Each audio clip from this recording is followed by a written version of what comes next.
We are a nation that has a government, not the other way around. You and I are told increasingly we have. I think that's a really good place. I think that's a great place for us to just kind of jump in. Hey, but I love Ronald Reagan. Love his voice.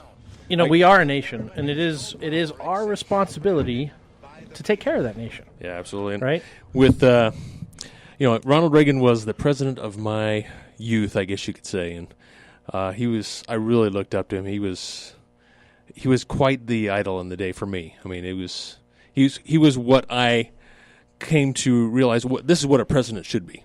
Yeah. And maybe I'm wrong, but that was my impression in the day as a child. Hey, I was impressed. I try not to get too political on the radio. Yes. I'll get uber political off the airwaves, but on the airwaves, I try not to get too political. But it's always a fun topic, and sometimes it can be a hot topic depending on who you're talking to. But today, we're going to go off topic. Mm-hmm. So this is the Larry Free Show, and we've actually hijacked today. This is Scott and Shane, normally with Prepper Talk Radio every Friday from 10 to 11 a.m.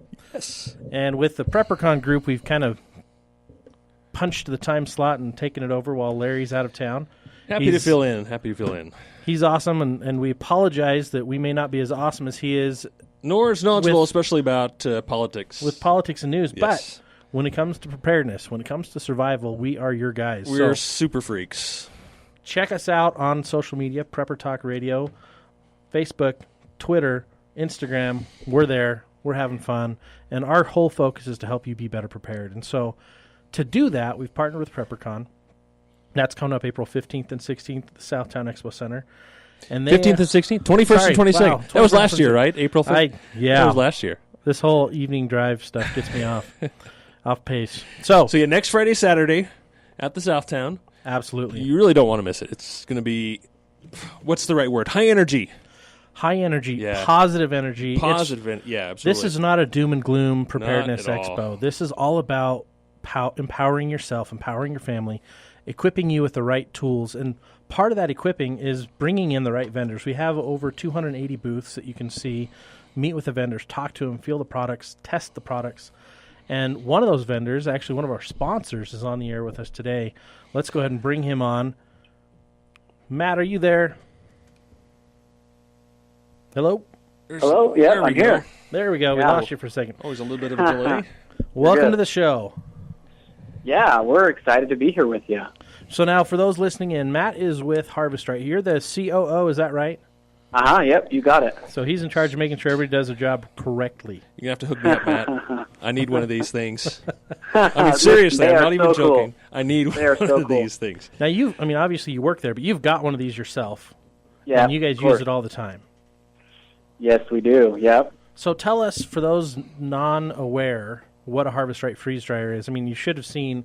You guys are in the paper. You're in all over the place, magazines. Yeah. You're in billboards. You're on all of our billboards right now. Ron Paul on the does a freeway. commercial for you. You're on Glenn Beck, all over the place. So tell those who don't know or maybe aren't as familiar, what is the Harvest Right home freeze dryer? You know what? Freeze drying is the best way to preserve food. So if you're not familiar with freeze drying, what it does is it makes it so your food will last up to 25 years and sometimes longer, and it will taste fresh and keep all its nutrition. So you can freeze dry just about anything you eat. You could freeze dry steak and potatoes. You could freeze dry a turkey dinner. You could freeze dry spaghetti. You could freeze dry eggs. Even ice cream can be freeze dried. It will last up to 25 years, keep all the nutrition, and taste like it's fresh. And he's not even joking. I've tried a lot of samples. You guys sent me some samples last year, right around PrepperCon, and I'm telling you, they were absolutely fantastic. I mean, nothing like I've ever had in any of these other long-term food storage, and mainly because you take your own recipe, the food that you love, and you freeze dry it. Yeah, you cook it, you prepare it, you cook it, you eat what you want to eat, and then what you don't want to eat, you store. You put it in the freeze dryer, and it's a easy process. We've actually got one and we use it, but you guys actually won last year's Taster's Choice Award. Yeah, by far. By a landslide. I think you won, out of the 10 categories, I think you won 9 of them. And I think, to be fair, you did say that maybe we shouldn't be up against the other food storage companies because it's a little bit different of an animal because they're going through and taking out all the fats and oils and such to try and guarantee that it's going to last up to 30 years or so. And basically for the freeze dryer, you just take whatever food you love and freeze dry it. Stick it in a Mylar bag and... Yeah, you're right. And in some ways it's not fair, right? Because we can go to Kneaders and we can buy their tortilla soup and freeze dry it. Or we can go to our favorite Chinese food restaurant and freeze dry Chinese food. We can freeze dry the rice and the noodles and the meat and the vegetables and have our favorite Chinese food. So you're right. In some ways, how can any other freeze-dried food compete with your favorite Chinese food restaurant or your favorite super stew? And even better, your homegrown garden and your homegrown meals, right, that are leftovers that might end up in the garbage anyway. So let's freeze-dry them. Can you freeze-dry soda? Can you freeze-dry soda? Like diet or... No, I'm just kidding. I'm totally addicted to well, they closed down now, but there was a soda shop in Bountiful that I loved. Yeah. They'd make this amazing drink called Rhapsody in Blue, and I'm like, man, if only I could freeze-dry this. I probably could, though, right? Maybe? You know, a freeze-dried soda might be tough, but you could definitely freeze-dry like a green smoothie. I know that's on the healthy side, but you could definitely freeze-dry like, you know, your favorite smoothie that you have for breakfast or a protein shake. You could freeze-dry those kinds of things. Because you freeze-dry it takes all the moisture out of it, right? So there's not much left behind for a soda. Right. You just got a lot of sugar left. Well, you throw sugar and water. So if I take the syrups out and just the flavorants in, I freeze-dry that, then I can, you know, create my own seltzer water, hopefully. I don't know. It's past me. You know, one thing I'm really looking forward to is I've got a pretty big raspberry patch, and it keeps getting bigger. And we can't always use those. I have to, you know, hurry and make them into a jam or something like that. But, man, I really look forward to stick them into a freeze dryer and saving those things for later because they're like candy. And, they're so good. And I've tried your grapes, too. Man, that is literally like eating candy. Cutting them in half, stick them in there, freeze drying them, and it's like eating candy, but it's healthy. Yep, you're right. And with the garden coming on soon, right, we're starting to think about planting. Some of the early plants are going in. There's not a better time than now to get a freeze dryer if you have a garden, because freeze drying is the best way to preserve that garden. It's so much better than bottling and canning, so much better than dehydrating. I mean, we can freeze dry anything from tomatoes and zucchini to eventually peaches and strawberries are going to come on, and your raspberries, like you said. Let's just freeze dry all those items, and we can use them for a quick pinch in a meal, and they'll be just like they were fresh. Yeah, and they don't go to waste. Or we can, or we can have them as a snack, like you said, a healthy snack, or we can eat them in 25 years. Okay. So more and more our customers are using their freeze-dried food that they're making for day-to-day use and for long-term storage. Yeah. So now let's go back. You said for 25 years, or even longer in some cases. But what makes it possible for that food to really last 25 years? Yeah. So the main thing that causes food to spoil or go rancid is there are two things. One is the water in the food, and the other is oxygen. And then I guess the last would be a fat content. But if we can remove the water and the oxygen and package the food properly, then we're going to get that great shelf life, which makes it so you can, you know, like you said, have your turkey dinner, your turkey, your mashed potatoes and gravy. You can have that in 2 weeks or in 20 years, and it's going to keep all that taste and nutrition because freeze-drying removes all the water, and then we package it properly to remove all the oxygen, and it will keep almost forever. So you also have the supplies for packaging it and so forth, so that it'll last that long. So Mylar bags, oxygen absorbers. It's really easy to do, and we'll even give you some for free to get started, but it's really easy to do. Mylar bag is really affordable. Drop an oxygen absorber in there and seal it up, and you're on your way. It's easier than mason jars, and it's better. Yeah, I always, canning, I like to can, but I always forget some step. I forget either to wipe off the top of the jar or something like that, and then I go to my jars, and they're growing something inside. I'm like, I don't even trust to eat it at that point. I'm just going to and I hate that. Personally have never had that happen, but I know that happens to a lot of people. Yeah, shut up. Especially Shane, the prepared guy. Hey, I'm not. Well, you do worry about perfect. botulism and those kinds of things with canning, right? Absolutely. You have to be really careful. Well, I mean, canning, canned foods, any typical traditional food storage. Let's call it that. Traditional food storage. I mean, a lot of people still use those primarily because they're cheap and relatively easy to do, but it's so easy to mess up. Yeah, and so here's the next question in our last few minutes here, and maybe it's the wrong question, but there's a difference between freeze drying and dehydrated, right? So there's obviously a difference there. What's the major difference I mean, when you look at it, you can obviously tell the difference, but what's the main difference between freeze-drying and dehydrated? Yeah, so the major difference is when we dehydrate, we're using a lot of heat to do the process, typically, and we're going to lose sometimes up to half the nutrition when we dehydrate, and the food will usually last. Depending on the foods, your jerkies will last 3 or 4 months, up to 6 months, and other foods might last a year or two. Whereas when we freeze-dry, we're going to keep all that nutrition, and the food's going to last up to 25 years and sometimes longer. But one of the really neat things that you talked about just barely touched on was affordability. And one thing that we're really excited about PrepperCon is we have a new, smaller, more affordable freeze dryer. So for those people who have looked at freeze dryers in the past that may not know, we have a new freeze dryer that's smaller, it's more compact, it's more affordable, but you could still freeze dry around 800 or 900 pounds of food through it in just a year's time. Wow. So we're continuing to innovate and make it so more and more people can get a freeze dryer, because it just really is the best way to preserve food. Now, we're excited because you guys are actually going to give away a freeze dryer at PrepperCon as one of our grand prizes, which is huge. Thank you so much for doing that for us. We're going to be awarding that Saturday afternoon, I think around 3:30, cool. Which is going to be awesome. So everyone, make sure you get there. Come meet the guys at the Harvest Right team. You're also going to have your one of your domes there. I believe you're going to have one of your grow domes, your greenhouse domes. Is that right? I think we're actually we're going to have one of our shelters there. Oh, a geodesic shelter. Oh, cool. And that is also a really cool product that you need to come to. And I think the thing about that is different versus other geodesic shelters you've all seen and heard about. You guys, it's ultralight in comparison to the other ones because you use easy to build. Easy to build, goes up in less than 30 minutes. At least what I've seen you guys do with them. Yep. And we're going to come by. We're going to actually stop by later this week and kind of do some video footage and put it on our YouTube page and on our Facebook page so you guys can see this. But Harvest Right's going to be there. They're going to have a lot of experts there talking about their products, so you guys can come see it, look at it, poke at it, and really find out if it's the right thing for you. Because if you think about your long-term food storage and you want to save money and be happy with what you're eating, I think that's the key. The amount of money you spend on regular food storage for one person for a year is about what it's going to cost to buy this unit. And then you're not guaranteed to like what you buy. Right. And this, you're using the recipes you love. So if Grandma's on her last leg, hurry and get her to make her famous roast. And you got to keep that roast save forever. it for the next 25 years, because in 25 years, when you break that thing up after the apocalypse, not only will you remember the grandma you love, that's a good point, but you'll be the happiest person on earth eating that amazing roast. Oh, I miss Grandma.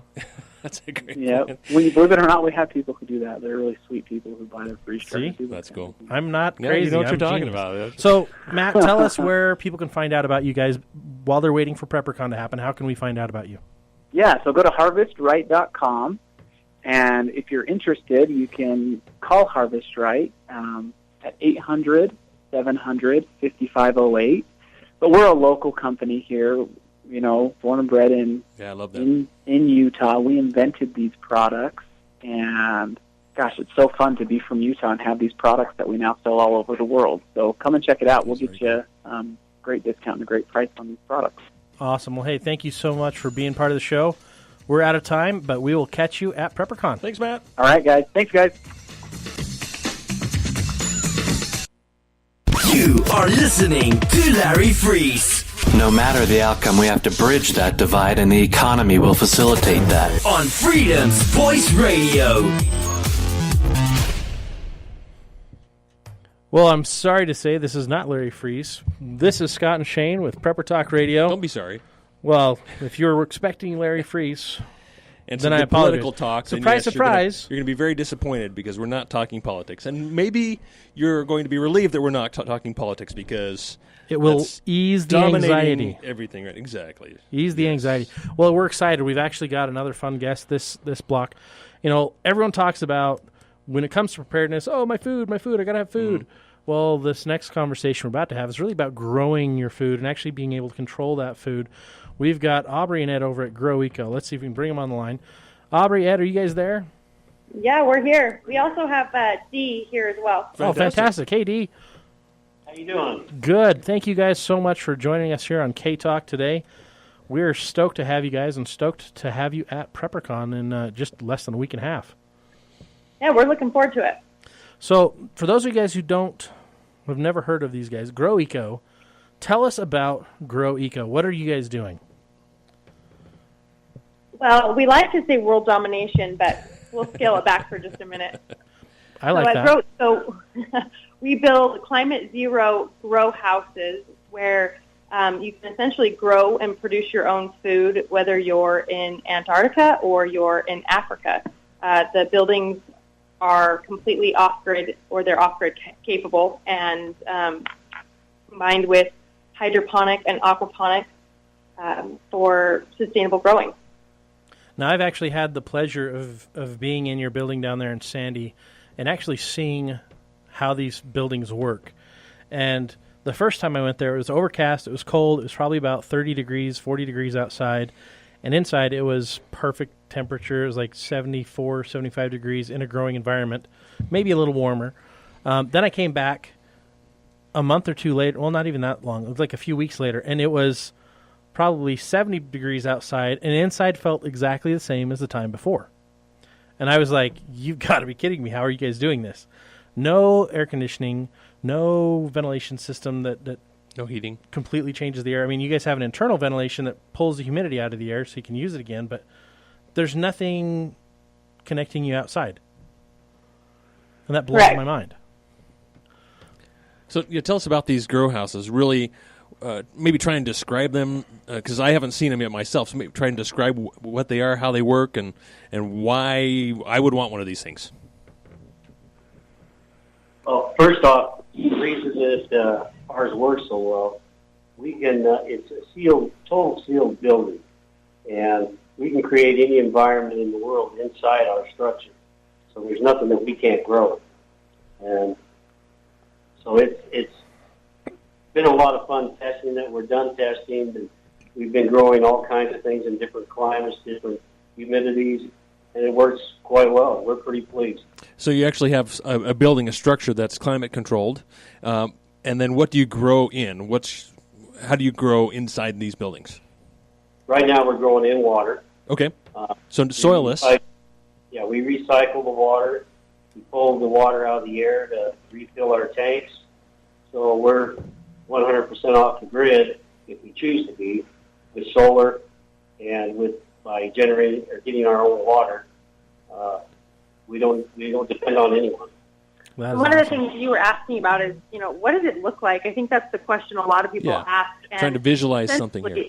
Yeah, it's kind of hidden in plain sight. We've gotten so used to the idea of maybe a greenhouse with, glass or plastic and tall ceilings. The beauty of our structures is you can build them as tall or as deep as you want, and you can make them blend to pretty much any environment. For example, we've built these structures for humanitarian projects, and we've had families tell us what they want the structure to look like and how it might acclimate best into their community, and we can build around their specifications and parameters. So if you drove through the neighborhood where our grow house is, you would have no idea what's on the inside. Oh, absolutely. I can attest to that. Okay. On the inside, it looks like a normal building. I mean, you guys had some beams going across the roof line. You had grow lights. You had these really big, long grow beds, and I'm still blown away. I mean, I showed Shane the picture. Mm-hmm. I mean, you got banana trees. Yeah. Is that what those were? Banana plants growing in there? Yeah, I'm currently staring at a 7-foot banana tree that less than a year ago was maybe 6-7 inches tall. Nice. Very nice. So it's an aquaponics system. You say you can also do hydroponics as well. Soilless growing with LED lights. It's actually hydroponics, okay. And we are aquaponic compatible as well. Ed has been working and designed a system that will be able to be a blend of both. So we want to be able to be as adaptable as possible to wherever these need to be set up. There will be some environments where hydroponics might make more sense, and there will be some environments where aquaponics might make more sense, or, as I mentioned, a combination of the two. So why should the average person like myself look into a hydroponic or aquaponic system? I mean, what's the real benefit of having this type of system for growing in rather than having a garden in your backyard, or both? So the There's a few different reasons. One is climate. Are you local? Do you live in Utah? Yes. Uh-huh. Do you have a garden outside? A very small garden. I've got a lot of trees around there, so I don't get a lot of sunlight in my backyard. Okay. So does your garden produce enough for you to eat year-round? No, it does not. Okay. There's So your answer. Yes. There's your first answer. There's not very many climates that are conducive to growing year-round, which that's obviously the number one concern. One other thing that I'd like to highlight is if you were to guess what percentage of produce is imported into the state of Utah, what would you guess? Pretty high, I think. 94.7%. Wow. Fruit it's 97%, vegetables it's 98%. So Still wow. That's especially when that's we're depressing. looking at emergency preparedness, it's about being self-sufficient, self-reliant, and being able to do so year-round. Mm-hmm. Well, and I think The other part is looking at soil quality. Even though, so say we're in a perfect world and you could grow outside year-round, our soil is lacking a lot of nutrients that were necessary for us to grow food. So when we look at the health and the nutrition of maybe even just a piece of kale grown on a regular farm, it doesn't have the same mineral content as what it used to. When you're growing hydroponically or aquaponically, you control the nutrients, and you're getting the nutrients much closer to the root, and you're weeding out a lot of bacteria and variables that you can't control in the environment. Maybe it's genetically modified or seeds or pesticides that are carried over by bees. You're basically a victim to whatever the environment around you throws on your crops. But when you're indoors in a controlled environment in a sealed building, you control all of that variability. So your result is clean, organic produce year-round that if you want a banana tree, you can have a banana tree. So what kind of crops grow best in these types of applications, hydroponics, aquaponics? Scott, hi, this is Ed. How you doing? Hey, Ed. Hey, Ed. Welcome to the show. So this is the guy that's going to be able to answer that question. Okay, what grows best in these aquaponic systems, Ed? Pretty much, Scott, you can grow anything you want in here. We use a float bed system right now, but there's all different kinds of aquaponic and hydroponics. I hate using the word aquaponics because we've actually working on a system called aquadiponics, and it's a mechanical separation between the fish waste and the vegetables, and that's going to be our patented process, and that actually works really good. But there's not much you can't grow. I mean, we're actually designed 3 new systems right now. We can grow potatoes, squashes, tomato trees. I mean, just about anything you can think of we can grow. I don't know of anything we can't grow. These greenhouses, we can grow mushrooms. We're actually going to grow algae in here. Algae does have a use as a biofuel and also as a food supplement. Yeah, well, yeah, absolutely. So there's not much we can't grow in here. I have not come up with anything we can't grow. So the advantages of having a system like this, I guess, first of all, you've got to get set up, right? And which is where you guys come in with your equipment and such and knowledge. But it sounds to me like once it's up and going, it's probably pretty easy to maintain. Well, yeah, because we're setting up all the procedures and policies how to do this. So we're not just building a greenhouse. We're actually building a system that is going to be consistent. Because, like Aubrey said, this is year-round. There's no off period. So you're producing food on a regular basis. It's a production, almost like a production line. So you can take this food and you can use a freeze dryer or you can dehydrate it or however you want to process it. But you're producing food very quickly. It's about 40% faster than conventional dirt growing, and the system is healthier. We're also looking at producing crops that have a higher standard than certified organic crops. Aubrey was saying that a lot of the soils are deficient. That's a worldwide problem, and that's been known since 1950 that our crops are depleted. A lot of the crops, even though they're organic, it does not mean they have all the nutrients they should have. Yeah, right. Some of them up to 90% of deficient in nutrient value. And I've really come to realize that, I wouldn't say recently, but in just the way you eat every day, you're still hungry, and that's also kind of contributes to our health and our people being overweight because we're not getting the vitamins and nutrients we need in our regular food, whether we buy at the store or restaurant or whatever. And so we eat more, but we're not getting what we need.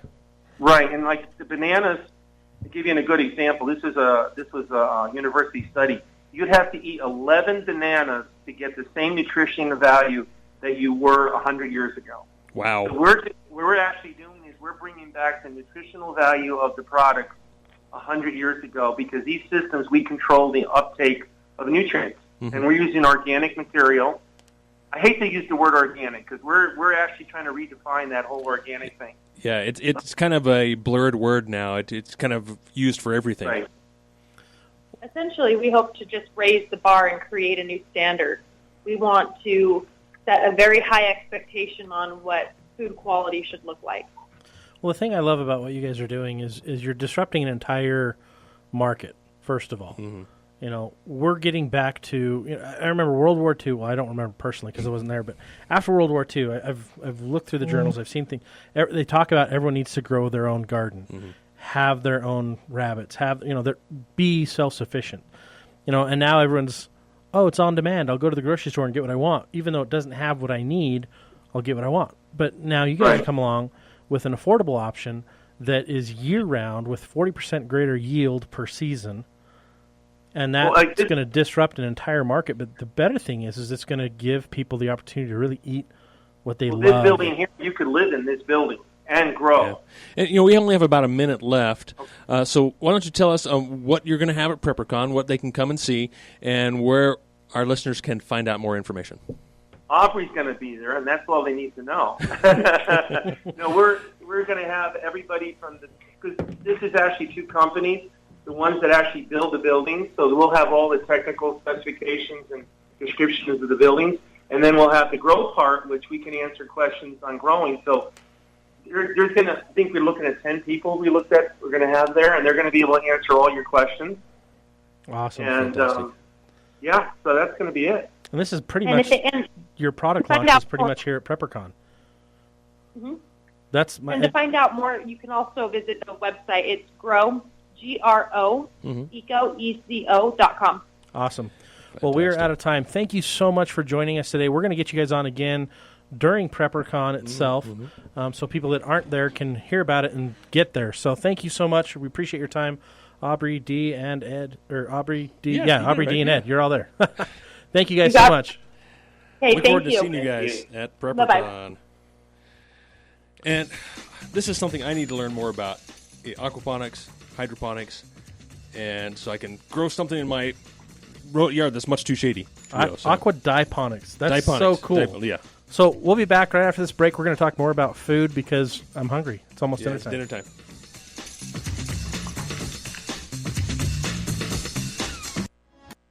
You are listening to Freedom's Voice Radio with your host, Larry Freeze.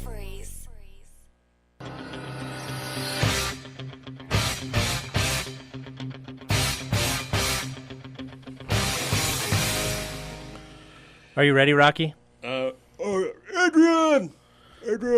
So today, filling in for Larry Freeze, we've got Prepper Talk Radio, Shane and Scott here in the house. Thank you so much for tuning in, sticking with us today. Larry will be back tomorrow. We hope you enjoyed listening to us rant about prepping and being prepared and all that kind of stuff, because it's everyday life is what it really is what we're talking about.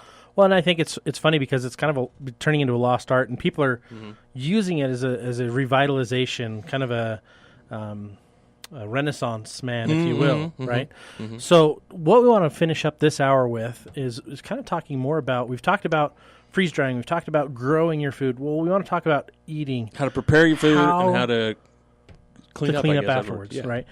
If the power is out, oh my gosh, what do you do? One thing that you hear me say, our listeners hear me say on our show on a regular basis, is to prepare for the future, look to the past. Absolutely. And so what I kind of mean by that is, look to how our ancestors, how the pioneers, and how those, even centuries before us, how did they prepare their food and how did they clean up? And they didn't have all the conveniences we had, but, they still got along. When we're here. Yeah, they survived. We survived. I mean, we are surviving much easier, much better nowadays than back then.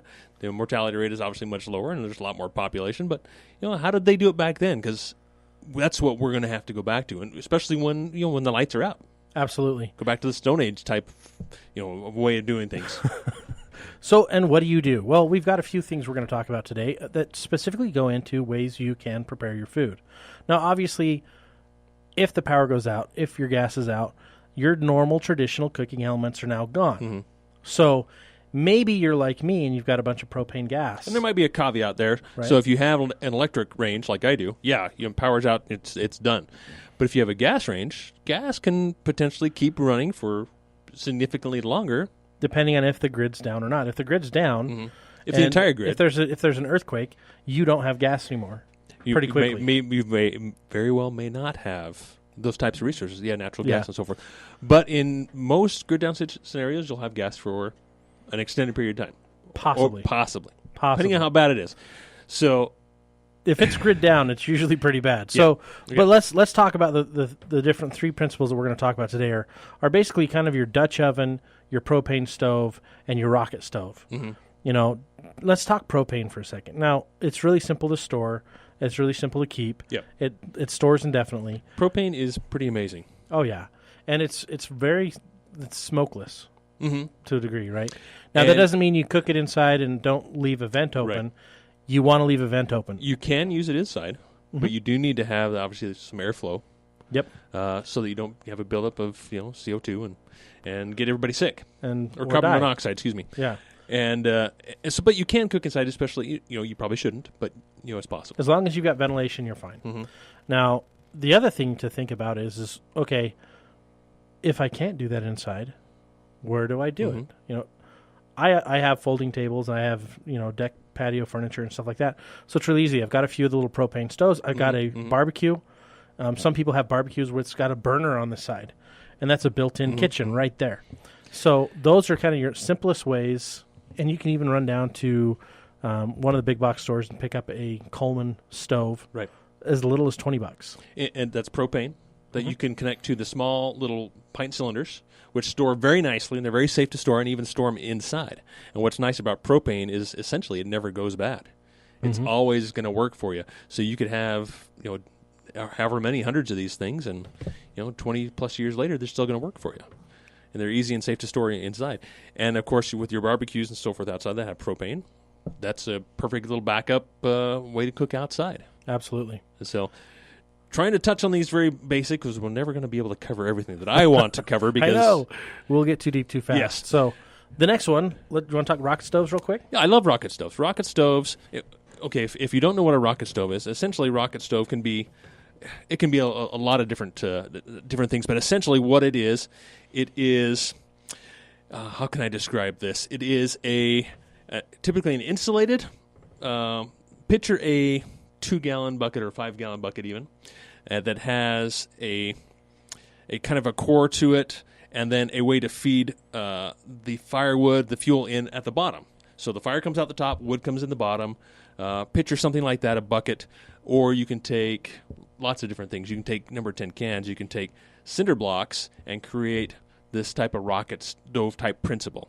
But essentially, it concentrates the fire in one point, fuel in the bottom, flame out the top, really concentrating that, make for a really efficient burn. Yeah, it's a hotter burn. Yeah. And it uses less material. I think that's the key there is in a disaster scenario, you're scrambling to find resources. And you don't want to waste anything. Use as few resources as possible. Try to be as passive as possible. And that's what the focus is with a rocket stove is it's like an L shape. You're putting the wood into the bottom of the L and just feeding it in, and then that combustion happens and it focuses that heat into a column. Yeah, and there's quite a few different variations of the rocket stove principle. But my favorite that I really like is called the EcoZoom Versa stove. It's a little more expensive. It's not really portable. I mean, it is. It's about 15 pounds. But it's a great backyard stove. It's not a backpacking stove. It's not stove. backpacking, but throw it in your vehicle. Great campsite, great for the backyard. Perfect for emergency preparedness. And what I like about it is you can fuel this with the sticks that fall off your tree in your backyard. You don't need large logs. You don't need to be chopping wood for this thing. It takes very little wood to boil water. It's very efficient.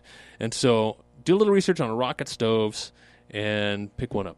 Absolutely. And you can even make your own. Get on YouTube. There's plenty of instructional videos on there to show you how to build a rocket stove. And you can do it yourself for really next to nothing. Yeah, a little couple of small steel buckets Spare cans is where you whatever, start. yeah. I mean, you can do sand buckets, sand. You can do tubes from your stovepipe tubes. Oh, yeah. And there's so many different ways you can ways. do this. It's really simple. Check it out. YouTube has a ton of videos on it, and I've never seen one that's bad. Yeah. Because it's a simple principle. Yeah. And it'll cost you maybe $10 to build your own system. To build a really simple one. Or like I mentioned, get some cinder blocks. Yeah, cinder blocks And or even you can regular stack bricks. Those, or regular brick, and stack those in a way that creates that principle of the rocket stove. And it's super simple and easy to do. So that rather than cooking over an open fire, which is really wasteful for your fuel. I mean, it's nice to sit around a fire and get warm, and so maybe I have a fire pit in my backyard, and I use it on a regular basis, and we cook over it occasionally. But when it comes down to survival, and you don't want to use your You want to use fuel, as little as possible. And also, what's nice about the rocket stove, next to zero smoke coming out of this thing. Because it's burning hotter, burning cleaner, and it's burning more. And it's also burning the gases that come off the wood. So it is burning, like you say, it's burning hotter that way. So the hotter it burns, more efficient it burns, the less smoke there is. And that's why your campfire is so smoky, right? It's wide open. It's not It's burning wide efficiently. open. It's not condensing those gases to burn those gases and burn those off all the way. So that's why you stink so bad. That's why you cough. You have all the problems. And the smoke always follows the prettiest one in the group, right? Yeah, of course, yeah. So you've got to be careful with that. And you'll get into that when you start doing Dutch ovens because it's not as efficient. You're using coals. But the nice thing is if you've got a big group that you're cooking for, Dutch ovens are great because you can stack them and utilize the top to bottom heating by putting coals between them. And what I love about briquettes as well, they're inexpensive. Just go buy the cheap ones, Go buy the cheap ones that are on sale. And they store easily, and they store for a long time, and they're safe to store, too. So, and what I've actually done in my backyard, I built kind of a little surround for the Dutch oven. So wind and breezes can really affect your heat level with your Dutch oven, and it takes just like anything. Dutch oven is an art. There's Dutch oven competitions out there where people are cooking all kinds of amazing food in Dutch ovens, and they're so versatile. You can bake in these things. They can bake like an oven, or you can use them like a frying pan. Yeah, I mean I've pulled cakes out of a Dutch oven. I've pulled cobbler out of a Dutch oven. Oh yeah, lasagna, baked beans with bacon. And so, as an emergency preparedness supply, the Dutch oven is invaluable. It really is, and they're not terribly expensive either. Oh no, and they hold their heat really well. So if you want to simmer something for a long time, that cast iron holds that heat and helps keep that cooking for a longer period of time. And another real great benefit about cast iron is it's really easy to clean. Just you can take a little bit of salt and rub it down with salt, or just wipe it down with it comes clean very easily. So again, with the resources in a grid down scenario, you don't want to use a lot of water just to clean with, especially clean a dirty pot with. Oh yeah. Use a little bit of water, boil it up, wipe it out. It's super easy to clean, and it'll be sanitary too. You don't have to worry about microbes. Get the water up to boiling temperature, wipe it down. Yep. Now, in addition to that, we weren't going to bring this one up, but I feel like we kind of need to. Another one that's an incredibly good cooking solution is your sun oven solutions. There's a couple different types of models. There's the Go Sun Solar. There's the standard box solutions. You can even make your own. You can make your own. Absolutely. My neighbor kids made their own. They actually burnt a big black hole onto their not hole, but black patch on their concrete. Because of the solar oven. Because they left it there and it got hot all day, and they came back and they're like, oh yeah, whoops. Yeah. But they're really, really efficient, and you're not finding fuel for them because as long as it's sunny, it cooks. Yeah, and it doesn't even have to be like a warm, hot summer day.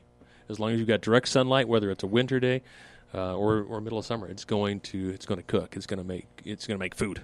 Absolutely. So with Solar's all very those, awesome. You've also got to think about your sanitation. You've got to think about keeping things clean. Yeah, and in that case, I really like stainless steel. It's not nonstick, but it is. Again, easier to clean than a non-scratch Teflon. Stay away from that stuff. And it's going to last a lot longer. It's going to last forever. Yeah, if you get a good quality stainless steel pots for that type of baking in that type of solar oven, I would use stainless. And make sure you've got stainless handles as well, because sometimes you can buy a good stainless pot with plastic handles. Yeah, and then it'll melt in your oven there because it's not safe to actually put in the oven. It's just a range top type of a deal. All right, so what next here? We've got so many different ways you can improvise to cook with. In a grid down. One I really liked the other day that Emergency Essentials was in here with is their hydro heat thing. So it was a pot which they used actually a chemical pack, kind of like these hand warmers. Yep, the hand and feet warmers you get when you go skiing. Yeah, and you put water on it, and it actually got up to boiling temperature and stayed that way for like 30 minutes. So that's something you easily do in your house to prepare your freeze-dried meals or really whatever you want. Keep it in the car. Yeah. I mean, yeah. When you're on a road trip and say you break down, or maybe you're going camping and you don't want to light a fire because it's not your permanent camp, right? You're kind of in transition. Super, super simple way to prepare a meal. And maybe you're at work and your boss won't let you leave the desk for a while. You're not starting a fire. No, you're just cooking steam. your food right at your It's desk. Steams a little bit, and boom, there you go. You've got a meal. But it's simple, and that's the whole focus. What we want you to think about is traditional cooking. In most scenarios, when the city comes in and says, "Oh shoot, we've got this natural disaster. Oh shoot, there's a major issue," they're going to come in and they're going to think of, here are the solutions we need to implement to get their systems up and running again. They're not coming in to think about what can we do to get you up and running as a family again. You and I are responsible for ourselves to get ourselves prepared, and that's what we want to focus on, is to help you be better prepared and help you do what you need to do. And that leads into our next segment. So when we get back from the next break, we're going to really dive deep into this whole myth of a 72-hour kit and that it's going to save your life. Love it. We're going to demolish it. And we've got a special guest, Jeff Kirkham from Ready Man, is going to be with us. But stay tuned. Stay with us because we're going to go a little bit deeper into all things preparedness. But really, 72-hour kits, don't let them kill you.